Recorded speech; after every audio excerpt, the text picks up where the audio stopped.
안녕하세요. 저는 일산 사는 30대 후반의 여자입니다. 제가 이번에 정말 어이없고 기가 막힌 일을 겪다 보니 사람이라는 존재가 너무 무서워졌어요. 어디에다 하소연할 곳이 없어서 이렇게 익명의 힘을 빌려서라도 사연을 보내려고 합니다. 가족을 이룬다는 게, 그리고 이혼을 한다는 게 저만 어려운 것이고 남들은 쉬운 것인가 봐요. 남편은 제게 너무나도 쉽게 이혼을 요구하더라고요.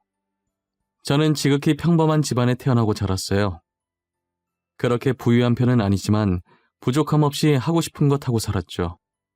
아버지와 어머니는 젊었을 때부터 대기업에 다니시면서 돈을 열심히 모아놓으셨어요. 모아둔 돈이 좀 있어서 그런지 두 분 다 노후 걱정은 없으셨어요. 그래서 지금은 어머니께서 일을 그만두시고 집에서 살림을 하고 계시고요. 저는 같은 회사에 다니던 저희 집안과 비슷한 집안인 남편을 만나 결혼을 했습니다. 저희가 결혼한 지는 오래되었는데 현재 아이는 없는 상태예요. 노력은 많이 했었지만 애가 생각보다 쉽게 들어서지 않더라고요. 그렇다고 해서 애 못 가진다고 시어머니께서 구박하진 않으셨어요. 시어머니께서도 저처럼 임신이 잘 안 돼서 힘들게 저희 남편을 낳으셨었거든요. 그 마음 누구보다 이해한다면서 너무 조급해하지 말라고 오히려 저를 위로해 주시더라고요. 남편도 제게 조급해할수록 마음만 급해져서 애가 더 안 생길 수도 있다면서 아무 생각 없이 언젠간 오겠지 하는 심정으로 기다려보자고 하더라고요. 저는 정말 이런 시댁 찾기 힘들다며 결혼하길 잘했다고 생각했어요. 하지만 저희 아버지가 사업을 시작하시면서 이런 행복도 길게 가진 못했어요. 아버지께서는 다니던 회사에서 계속 근무하시다가 최근에 그만두고 모아둔 돈 일부를 가지고 사업을 시작하셨어요. 아버지는 손수 직접 팔찌를 디자인하고 만들어서 파셨어요. 처음엔 누구나 그렇듯 매출이 저조했는데 유명 인플루언서가 아버지께서 만든 제품을 착용하고 후기 글을 올린 이후에 그의 팬들에 의해서 입소문이 타서 대박이 난 거예요. 갑자기 늘어나는 주문량에 꿈인지 생시인지 도저히 정신을 못 차리겠다고 하시더라고요. 아버지도 이것도 한철이라면서 지금 이렇게 입소문이 타다가도 금방 수그러들 수도 있다면서 괜한 기대를 품지 않으셨어요. 하지만 아버지가 예상했던 것과는 달리 아버지의 제품들이 꾸준히 사랑을 받고 있더라고요. 나이가 좀 있으신 아버지가 디자인해서 그런지 아무래도 유행에는 뒤처지지만 나름의 유니크한 매력이 있다면서 그게 이 팔찌의 큰 포인트라며 다들 좋아해 주셨어요. 아버지께서는 팔찌를 팔아버신 돈으로 도움이 필요한 사람들에게 기부도 많이 하셨어요. 미혼모를 위해 분유와 기저귀, 그리고 청각장애인들을 위한 보청기 등등 여러 방면으로 기부를 하셨어요. 매출이 더 안 올라도 괜찮으니 떨어지지만 말자는 아버지의 바람과는 달리 아버지의 팔찌를 착용했던 유명 인플루언서가 뒷광고 논란이 터진 거예요. 그러면서 아버지의 회사도 함께 논란에 휩싸이게 되었죠. 사실이 아닌데 마치 사실인 것 마냥 사람들이 글을 썼고 그 글이 빠르게 퍼지면서 기사까지 포털 사이트에 크게 걸리게 되었어요. 알고 보니 아버지의 회사는 그 인플루언서의 가족이 운영하는 건데 홍보해 주려고 뒷광고를 했다는 둥, 인플루언서의 유명세만 믿고 그거 이용해서 노력 없이 사업에 성공하려고 했다는 둥, 애초에 별 볼 일 없는 팔찌 착용한 게 이상했다면서 역시 가족이었다며 증거 사진이랍시고 짜맞추게 한 사진들을 같이 올리기 시작하더라고요. 사진과 함께 글을 적으니 내용이 부풀려질 대로 부풀려져서는 정말 모르는 사람이 보면 사실이라고 믿을 정도더라고요. 아버지께서는 사실이 아니며 그 인플루언서랑은 아무 관계 아니라고 입장 표명했지만 이미 사람들은 처음 나갔던 기사만 보고 계속 아버지 회사를 불매하기 시작했어요. 결국 아버지 회사는 위태위태한 상태를 유지하고 있었죠. 저는 누명을 벗기 위해서 SNS를 활용해서 해명하기 시작했어요. 하지만 제가 해명을 해도 드리려고 하지 않고 안 좋은 댓글만 쌓이더라고요. 지금 이게 어디서부터 첫 단추를 잘못 깬 것인지 전혀 모르겠더라고요. 해명을 하면 할수록 사람들 사이에서는 저도 그 인플루언서의 친척이 되어 있었어요. 오히려 말하면 더 손해인 것 같아서 저도 손을 놓을 수밖에 없었어요. 엎친 데 덮친 격으로 아버지 일 때문에 안 그래도 스트레스 받는데 거기다 남편까지 더하더라고요. 결혼 후에 제가 다니던 회사를 그만두고 다른 회사로 이직을 해서 남편과 퇴근 시간이 달랐어요. 제가 조금 더 늦게 퇴근하는데 집에 들어가자마자 제 얼굴 앞에 종이 한 장을 들이밀더라고요. 다녀왔냐는 인사도 안 해? 이건 뭐야? 이게 무슨 종이인데? 이혼 합의서? 당신, 지금 이게 뭐 하자는 거야? 갑자기 무슨 이혼? 거기에 당신 인적사항 작성하고 도장 찍어. 우리 이혼하자. 지금 장인어른 회사 위태위태하다며 더 늦기 전에 갈라서자. 그게 우리 이혼이랑 무슨 상관인데? 나 아무 잘못한 거 없는데 왜 이혼을 해야 하는데? 다짜고짜 도장 찍으라고 하지 말고 내가 납득할 수 있게 설명을 좀 해봐. 장인어른 회사 조만간 망할 것 같은데 망하면 우리한테도 피해 올 거 아니야. 그러니까 늦기 전에 이혼하자고. 뭐? 우리 아빠 사업이 위태위태하니까 이혼하자고?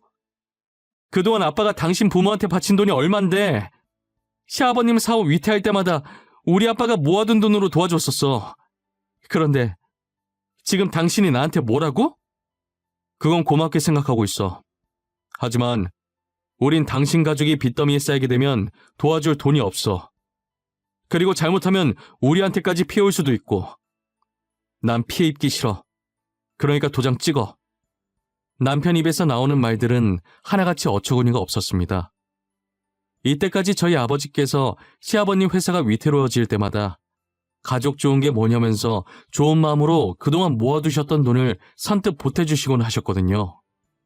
그런데 남편은 도와준 은혜도 모르고 막상 저희 아버지 회사가 위태로워지니 자기는 돈 없어서 못 도와준다고 자기 집안까지 피해받기 전에 이혼을 하자는 거예요. 저는 제가 이제껏 이런 사람과 살았었나 싶고 처음으로 결혼한 게 후회가 되더라고요. 힘든 시기에 돌아서는 사람들과는 인연을 이어가지 말라더니 그게 저희 남편이었어요. 아버지 회사 때문에 제가 이혼당한 걸 알면 아버지께서 속상해하실 것 같은 생각에 눈물이 나더라고요.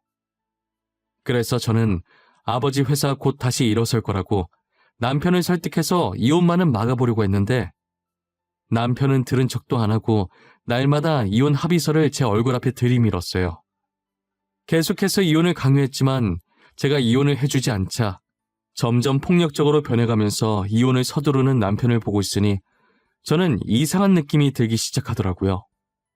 꼭 저와 이혼을 해야 하는 이유가 있는 것처럼 이혼을 서두르려고 하니까 정말 뒷구린내가 심하게 나는 거예요. 저는 제 촉을 믿는 편이라 남편 뒤를 몰래 따라가 보기로 했어요. 그런데 남편이 웬 모르는 여자랑 같이 있는 거예요. 팔짱까지 끼고 서로를 보며 웃고 있는데 누가 봐도 정말 다정해 보이는 커플 같았어요. 역시 이혼을 서두르는 데에는 다 이유가 있을 것 같더라니 저희 아버지 사업이 위태로워 보이니까 저랑 얼른 이혼하고 돈 많은 집안의 상간녀랑 결혼하려고 준비 중이었더라고요. 남편이 저를 버리고 혼자만 행복하려는 꼴이 정말 보기 싫었어요. 그래서 저는 상간녀와 같이 있는 모습을 사진으로 몰래 찍어놓기 시작했어요. 그날 남편이 잘 때 휴대폰을 확인했고 카톡을 보니 둘이서 아주 깨가 쏟아지더라고요. 상간녀와 남편이 주고받았던 사랑 가득한 카톡을 찍어서 몰래 저한테 보내놓았습니다. 그리고 상간녀의 전화번호도 제 폰에 저장시켜놨어요. 저는 상간녀에게 남편에 대해 할 말이 있으니 카페에서 잠깐 보자고 했어요. 저한테 희창 오빠에 대해 할 말이 있다고 하셨잖아요. 근데 저희 오빠와는 어떤 관계신가요? 아, 혹시 오빠 친척분이신가요? 저 김창희 씨 아내 되는 사람인데요. 그쪽이 지금 저희 남편이랑 만나고 계신 것 같던데 그 사람이 유부남인 건 알고 있었나요? 아니면 유부남인 줄 모르고 만나신 건가요? 네? 그게 무슨 소리세요? 오빠가 유부남이라니요. 거짓말 치지 마세요. 오빠가 저한테 그동안 연애에 관심이 없어서 아직 결혼 못했다고 했단 말이에요. 그럼 그쪽은 김창희 씨가 유부남이었다는 사실을 정말 모르셨어요? 저 오늘 변호사 만나서 이혼 소송하고 당신은 상간녀 소송하려고 미리 알고 있으라고 말하러 온 거예요. 지금 거짓말하는 거 아니죠? 저 정말 몰랐어요. 믿어주세요. 저도 피해자예요. 어쩐지 결혼하자고 말만 하고 날짜 잡으려고 하면 계속 미루더라고요. 상간녀는 남편이 유부남이었던 걸 전혀 몰랐던 눈치더라고요. 제게 제 차 사실이냐고 확인을 하길래 제가 미리 발급받은 가족관계 증명서를 보여주면서 남편과 혼인관계임을 증명하니 그제서야 믿기 시작하더라고요. 상간녀는 정말 몰랐다고 당장 헤어지겠다면서 자신도 피해자니 고소는 하지 말아달라고 하더라고요. 저는 여자에게 상간녀 소송은 걸지 않았고 남편한테 이혼 소송만 걸고 집으로 돌아왔어요. 남편은 상간녀에게 이별 통보를 받았는지 집에 오자마자 저를 쥐잡듯 잡기 시작하더라고요. 당신이 한 짓이야? 당신 도대체 그 사람한테 뭐라고 짓거린 거야? 지금 제정신이야? 내 인생 망치려고 작정했어? 쳐 놔두고 바람핀 사람이 어디서 큰 소리야? 그래, 내가 했다. 왜? 나는 뭐 가만히 당하고만 있을 줄 알았니? 내가 그렇게 만만해 보였어? 당신이 다시 그 사람한테 가서 말해. 낮에 한 말 다 거짓말이었다고 당장 말하라고! 끝까지 뻔뻔한 거 봐. 내가 누구 좋으라고 그렇게 해야 되는데? 나 당신 잘 사는 꼴 절대 못 봐. 오늘 당신한테 이혼 소송 걸었으니까 나한테 줄 위자료나 챙겨놔. 남편이 아무리 소리를 질러도 제가 눈 하나 깜짝 안 하자 말로는 안 될 것 같았는지 결국 손을 올려서 그대로 제 뺨을 때리더라고요. 제가 헤어지게 만들었으니 분명 싸움이 격해질 거라는 걸 저는 미리 예상했었거든요. 그래서 혹시나 하는 마음에 안방 행거에 걸린 옷 사이에 카메라를 넣어놓고 있었어요. 저는 이걸로 폭력죄까지 추가시킬 거라고 남편한테 소리 질렀어요. 저는 남편에게 이혼 소송으로 위자료를 받아냈지만 폭행죄는 뺨 때린 게 다고 초범이기도 해서 징역까지 안 가고 벌금형으로 끝났더라고요. 그 뒤로도 남편은 정신을 못 차리고 돈 많은 여자 한번 물어보겠다고 여러 여자들을 만나고 있다고 하더라고요. 다행히 저희 아버지는 뒷광고 논란으로 잠적했던 유명 인플루언서가 아버지와 친척도 아니고 일면식도 없다고 해명을 해주면서 어느 정도 논란이 잠재워졌어요. 그리고 이러려고 아버지께서 이제껏 선행을 해왔던 것은 아니었지만 이때까지 아버지의 도움을 받으셨던 분들이 글을 써주셨더라고요. 아버지께서 그동안 남모르게 선행을 해왔다는 여러 증인들과 증거 사진으로 인해 오히려 전보다 더 좋은 이미지로 거듭날 수 있었어요. 아버지께서 위태로운 회사를 쉽게 포기하지 않고 끝까지 버텨주셔서 다시 일어날 수 있었어요. 저였다면 더 많은 빚을 지기 전에 진작에 포기했을 텐데 저는 아버지가 정말 대단해 보였어요. 기부를 많이 했던 덕분에 회사 이미지가 좋아져서 그런지 유명해지기 시작했을 때보다 훨씬 높은 매출률을 보였어요. 아버지는 지금도 여전히 어려운 분들이 계신 곳에 기부를 열심히 하고 계세요. 따뜻한 사회를 만드는 것이 아버지의 오랜 꿈이셨다고 이제라도 이룰 수 있게 돼서 뿌듯하다고 하셨어요. 아버지가 다시 일어났다는 소식이 남편 귀에도 들어갔는지 정말 속보이게 제 주변을 계속 기웃거리기 시작하더라고요. 저는 그런 남편에게 눈길조차 주지 않았습니다. 아버지 사업 다시 잘 되신다며? 소식 들었어. 정말 다행이다. 망하면 어쩌나 걱정했는데 예전보다 훨씬 유명해지셨더라. 당신이 걱정을 했다고? 입에 침이나 바르고 거짓말을 해. 이제라도 나 찾아오면 당신한테 콩고물이라도 떨어질 거라고 생각하는 거야? 에이, 그런 거 아니야. 난 그냥 여러 여자 만나봤는데 당신만한 사람이 없더라고. 그래서 당신이랑 다시 잘해보려고 그러지. 누가 당신 받아준다고 했어? 진짜 웃긴다. 도대체 어디서 나오는 자신감이야? 당신만 잘해볼 마음 있으면 뭐해. 내가 당신 받아줄 마음이 없는데. 그래도 우리 한때 사랑했잖아. 같이 살 맞대며 살아온 정이 있는데 너무 차갑게 그러지 마. 당신 원래 따뜻한 사람이었잖아. 나 따뜻한 사람이야. 당신만 빼고. 나를 이렇게 만든 사람이 누군데 그래? 집 가야 되니까 방해하지 말고 저리 꺼져. 다신 내 회사 앞에 기웃거리지 마. 신고할 거니까. 제가 경찰에 신고할 거라고 하니 무서웠는지 그 뒤로는 안 나타나더라고요. 도대체 누구 좋으려고 제가 재결합을 하나요? 저는 또다시 지옥 속으로 들어가기 싫었어요. 얼마 뒤 남편이 다니던 회사를 그만두고 사업한다는 소식을 들었어요. 저는 개업 축하한다는 문구를 새긴 근조 화환을 남편 회사로 보내줬어요. 그리고 화환과 함께 홍보 열심히 해주겠다고 포털 사이트 확인해보라는 편지도 하나 남겼죠. 저는 포털 사이트에 남편이 제게 했던 짓들을 영상과 함께 글을 써서 올렸어요. 그리고 많은 사람들이 볼 수 있게 배너 광고도 해줬답니다. 제가 열렬히 홍보해준 덕분에 남편 회사는 아주 유명해졌더라고요. 비록 불륜남, 폭행남, 갖가지 안 좋은 수식어의 별명들이 함께 붙게 되었지만요. 결국 남편은 사업을 제대로 시작해보지도 못하고 망하게 되었어요. 저한테 돈이라도 뜯어야겠는지 사실 적시 명예훼손을 걸었더라고요. 저럴 거라는 걸 어느 정도 예상은 했지만 진짜 끝까지 구질구질해 보였어요. 남편은 제게 합의금만 준다면 고소 취할 생각이 있다고 하더라고요. 당신 미쳤어? 사람을 이렇게 전 국민한테 망신 주니까 이제 속이 후련해? 이미 지난 일인데 꼭 그렇게까지 해야 했어? 응, 그렇게까지 해야겠더라고. 사실 아직 속이 완전히 후련하진 못해. 난 앞으로도 당신이 행복해지려고 하면 다 망쳐놓을 예정이야. 뭐? 앞으로도 계속 이러겠다고? 도대체 이렇게 해서 네가 얻는 건 뭔데? 너 그거 돈 낭비, 시간 낭비야. 알아? 내가 얻는 거? 통쾌함? 짜릿함? 그냥 내 기분이 좋아. 그리고 내 돈, 내 시간, 내가 낭비하겠다는데 당신이 그걸 왜 신경 써? 너 이거 사실적시 명예훼손으로 고소감인 거 몰라? 나 너 명예훼손으로 고소했어.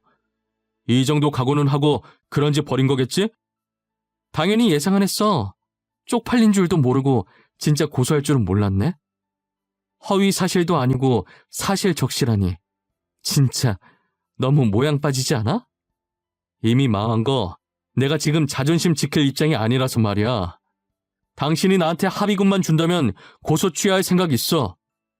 그래, 당신이 지금 자존심 세울 때가 아니지. 한 푼이라도 더 필요한 상황인데 말이야. 안 그래? 합의금 줄게. 얼마 주면 되는데. 원하는 액수 한번 불러봐. 4천. 4천만 주면 내가 뒤끝 없이 깔끔하게 당신 고소했던 거 취하해줄게. 어때? 4천 괜찮겠어? 남편은 제가 생각했던 것보다 액수를 적게 부르더라고요. 바로 입금해주겠다고 했고 저는 그 자리에서 합의금을 주고 남편은 고소를 취하했어요. 저는 제발 다시는 내 눈앞에 보이지 말라고 하고 먼저 자리를 떴습니다. 그리고 남편 회사가 망하고 얼마 지나지 않아 시아버님 회사도 망했더라고요. 남편이 회장의 아들이라는 게 소문이 나서 사람들이 불매를 했다고 하더라고요. 남편네가 점점 망해가는 걸 보는데 얼마나 속이 시원한지 몰라요. 이렇게 못된 마음 먹으면 다 저한테 돌아온다는 걸 알지만 그래도 남편네가 망한 건 저 때문이 아니라 다 남편의 업보라고 생각해요. 이제 와서 드는 생각이지만 저와 남편 사이에 애가 안 생겼던 건 이런 일이 생길 줄 알고 미리 조상님께서 막아주신 것만 같았어요. 저희한테 아이라도 있었으면 아이 핑계를 얼마나 댔을까요? 상상만 해도 치가 떨리고 온몸에 소름이 끼쳐요. 여러분들은 주변에 있는 누군가에게 혹시나 힘든 일이 생긴다면 못 본 척 외면하려고 하지 마시고 도움의 손을 한번 뻗어보세요. 그게 다 여러분들의 업으로 돌아갈 거예요. 오늘 날씨가 많이 춥다고 해요. 따뜻하게 입으시고 이 시국 조심하시길 바랄게요. 힘든 시기인 만큼 저희 다 같이 이겨내 보도록 해요. 지금까지 제 사연 들어주셔서 감사합니다.